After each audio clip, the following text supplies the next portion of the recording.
and welcome to The Play for Monday, August 19th. I'm Dave Morris. Thanks for clicking on it. Hope everybody is off to a great work week. We'll take a look at some of the stories and headlines you can find in upcoming editions of The Oklahoman and on our website right here at newsok.com. Coming up in today's edition of The Play, challenges to the current laws surrounding birth control and changes for some local paramedics. But first, supporters headed to the steps of the Capitol in support of baby Veronica's biological father today. And here with more on these stories making headlines, joining me today, Nick Tragakis, Don McCoy. Fellas, thanks for your time today.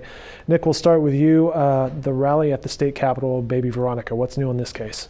Yeah, this is a case that has had more twists and turns. And, you know, baby Veronica, we call her baby Veronica, but she's 3 years old now. That gives you an indication of how long this has been dragging on.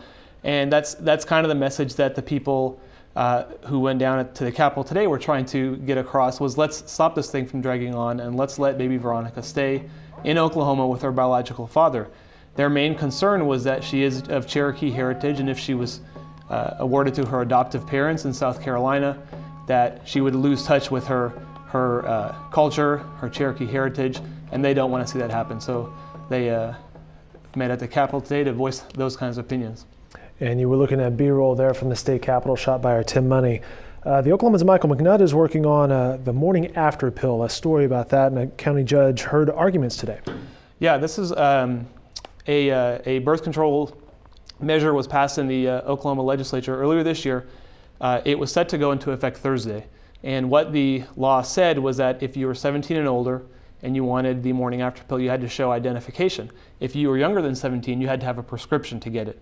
The Center for Reproductive Rights, on behalf of an Oklahoma resident, challenged the law, or has challenged it in court and filed a lawsuit. The judge today issued a temporary injunction to block the law from going into effect on Thursday. Essentially, the judge is saying this lawsuit might have some merit, and we're going to go ahead and stop the law from going into effect so we can go forward and hear the lawsuit. So they'll set some hearing dates, and the lawsuit will get a chance to see whether the law actually makes it onto the book or not. And our Michael McNutt will have more on that story.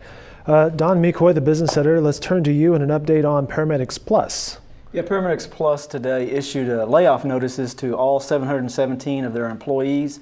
It sounds kind of shocking, but as it turns out, Paramedics Plus is the provider to IMSA, which provides ambulance service to Oklahoma City and Tulsa areas, and all of those employees are going to be moving over, or practically all of those employees are going to be moving over to the new provider, which is called American Medical Response. They won a contract, a 5-year contract back in January, and so what sounded like really bad news turns out to be just new jobs for these people. Most all of the equipment, most all of the jobs are just going to move right over to this new provider, and they'll continue to provide those services for IMSA. It's a story that'll be in tomorrow's editions of the business section, and I believe you also have a story on employment. Yeah, we got state employment numbers today. They ticked up from 5.2 to 5.3% in July. We lost a few jobs across the state. It appears that the economy may be slowing down a little bit. We've seen several indications of that lately, but you keep in mind we're still more than 2 points below the national unemployment rate, I think, which is 7.6% in July. So, you know, our economy is still humming along pretty good, although it has appeared to slow down just a little bit of late. There you have it, a bonus feature of The Play today. Don, Nick, thanks so much for your time today. Yeah. Again, these headlines can be found in upcoming editions of The Oklahoman and on our website at newsok.com. Have a great evening, everyone.